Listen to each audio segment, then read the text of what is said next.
शम्मी बस से उतरता है। चारों तरफ सन्नाटा पसरा हुआ है। बस अड्डे की रोशनी धुंधली है। शम्मी खुद से कहता है इससे अच्छा बस अड्डे पर रुक जाता, कम से कम इंसान नजर नहीं आते, तब भी बिजली के खंभों से रोशनी तो होती। दूसरा, मैंने रिक्शे वाले को गांव के पास वाले हाईवे रोड से किराया देकर वापस भेजकर गलती कर दी। आज की रात मामा मामी के घर ही उसे रोक लेता तो कम से कम पक्के रोड से गांव तक के इस कच्चे, अंधेरे, सुनसान, डरावने रास्ते पर अकेले तो पैदल नहीं चलना पड़ता। ये सब सोचते सोचते शम्मी अपनी ननिहाल जा रहा था, ऐसी अंधेरी रात में जिसमें अच्छे खासे मजबूत दिल के पुरुष को भी भूत प्रेत चुड़ैल का डर कांपने पर विवश कर दे। शम्मी खुद से, माँ ने बताया था कि गांव के पास बंजारों का डेरा था, जहां कस्तूरी बंजारन की कहानी सुनी थी। वो आत्मा आज भी भटकती है। शम्मी अंधेरे रास्ते पर चलता रहता है। अचानक उसे पीछे से आवाज सुनाई देती है। शम्मी पीछे मुड़कर देखता है।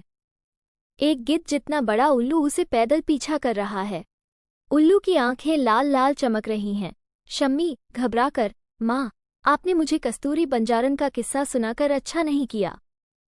अगर मैंने ये किस्सा नहीं सुना होता तो मैं बिना भयभीत हुए दौड़ भागकर अपनी ननिहाल कब का पहुंच जाता। शम्मी तेज कदमों से चलने लगता है, पर उल्लू उसका पीछा करता रहता है। शम्मी खतरा भांपकर समझ जाता है कि कस्तूरी बंजारन के पान के तालाब वाले स्थान के पास पहुंचते ही यह उल्लू कस्तूरी बंजारन चुड़ैल के साथ मिलकर उसके ऊपर हमला करेगा। शम्मी तेज आवाज में, मुझे अपने मामा के गांव का रास्ता छोड़कर उल्टा हाईवे की तरफ जाना होगा। शम्मी तेजी से हाईवे की तरफ दौड़ने लगता है, पर उल्लू भी उसके पीछे पीछे दौड़ने लगता है। शम्मी डरावने भूतिया माहौल में आगे पीछे दाएं बाएं देखे बिना हाईवे की तरफ आंखें नीचे भागता है और रास्ता भटक जाता है। कीकरों के पेड़ पौधों और कांटेदार झाड़ियों में फंसता है। शम्मी हाथ की हथेली पकड़ते हुए, आह, ये नुकीली लकड़ी, मेरे हाथ से खून टपक रहा है। शम्मी एक फसल काटे खेत में गिर जाता है। हाथ की हथेली से खून टपक रहा और वो दर्द से कराहता है और डर के मारे कांप रहा है। सर्दी के मौसम की अंधेरी सन्नाटे की रात में शम्मी का संघर्ष जारी है। क्या वो अपनी ननिहाल पहुंच पाएगा? क्या कस्तूरी बंजारन की आत्मा उसे माफ कर देगी? ये कहानी अनकही रह जाती है, क्योंकि डर और सन्नाटा हर कदम पर उसके साथ है। शम्मी दर्द से कराहता हुआ खेत में लेटा रहता है। चारों तरफ सन्नाटा और डरावना माहौल है। फसल काटे खेत में गिरते ही शम्मी के हाथ से उसका बैग भी छूटकर दूर जाकर गिरता है और उसके हाथ की हथेली में कांटे जैसी नुकीली लकड़ी बहुत अंदर तक घुस जाती है, जिससे वो दर्द से तड़प उठता है और उसके हाथ की हथेली से टप टप करके लहू बहने लगता है। शम्मी रुमाल से हथेली के जख्म को बांधने के बाद अपनी जैकेट की जेब से सिगरेट की डिब्बी निकालकर उस डिब्बी से एक सिगरेट निकालकर जलाता है और हिम्मत करके अपने पास से सूखी लकड़ियां घास फूस इकट्ठा करके आग जला लेता है।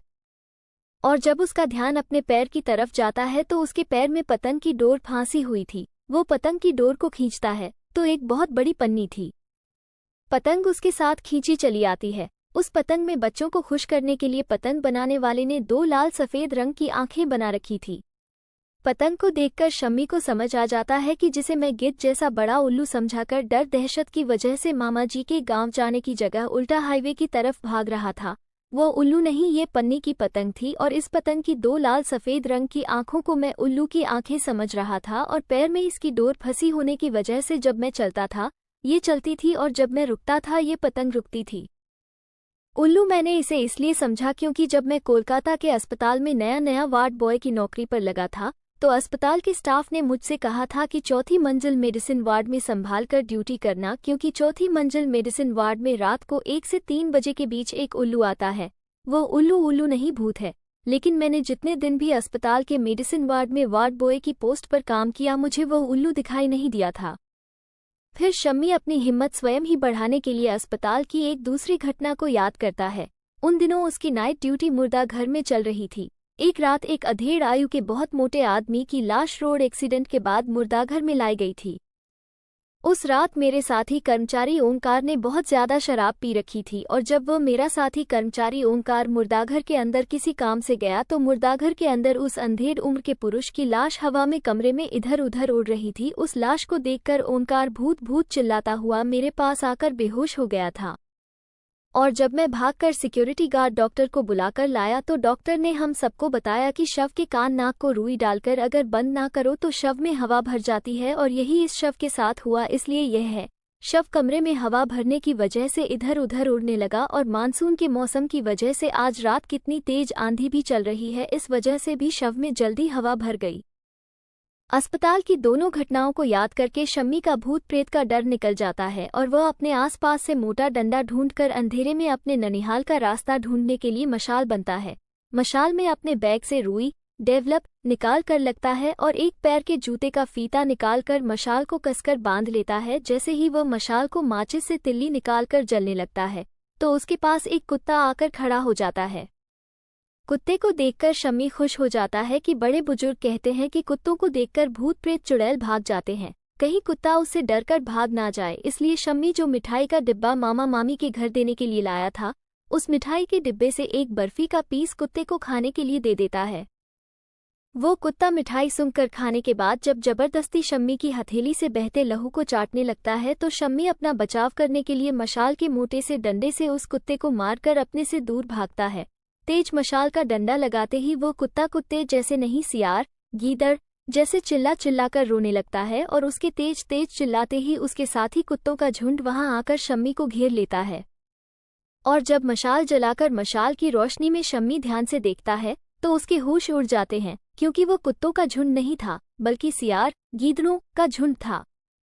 शम्मी उनसे अपनी जान बचाने के लिए वहां से अंधाधुंध भागना शुरू कर देता है और शम्मी के पीछे सियारों गीदड़ों का झुंड भी दौड़ने लगता है। और जब उन सियारों गीदड़ों के झुंड को नीलगाय और उसका बच्चा नजर आते हैं तो वो शम्मी का पीछा छोड़कर नीलगाय के बच्चे का शिकार करने उसके पीछे पड़ जाते हैं।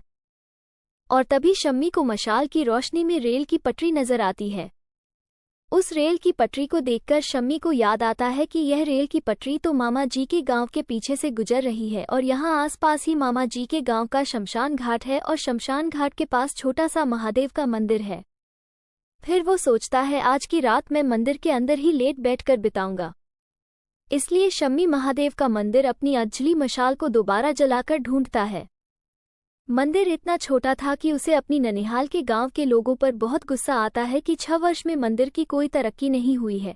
गांव के लोगों से इतना भी नहीं हुआ कि चंदा इकट्ठा करके ज्यादा बड़ा नहीं तो इतना बड़ा मंदिर तो बना ही देते जिसके कि एक आदमी तो इस जाड़े की ठंड में सर छुपाकर रात काट लेता।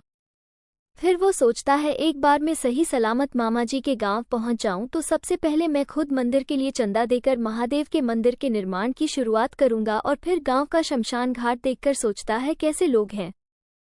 मामा जी के गांव के शमशान घाट के नाम पर खाली मैदान छोड़ रखा है। फिर अपने मन में कहता है मुझे कौन सा गाँव में जिंदगी बितानी है, कुछ दिन मेरी बहन की शादी तक रुककर वापस कोलकाता चले जाना है।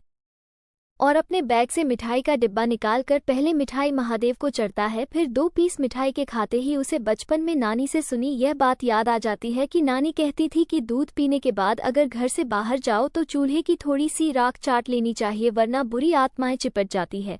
और फिर शम्मी सोचता है मैं तो सफ़ेद बर्फी खाकर शमशान घाट के पास बैठा हुआ हूँ, मुझसे तो आज कोई भूत चुड़ैल पक्का चिपटेगा। फिर सोचता है भूत प्रेत होते तो मुझे अब तक इस वीराने में दिखाई दे जाते। मैं इतने सालों से पोस्टमार्टम रूम मुर्दाघर में नौकरी कर रहा हूँ, मैंने तो आज तक भूत प्रेत देखे नहीं, शायद भूत प्रेत होते ही नहीं। और फिर महादेव की मूर्ति की तरफ देखकर सोचता है अगर भगवान है तो भूत चुड़ैल भी है।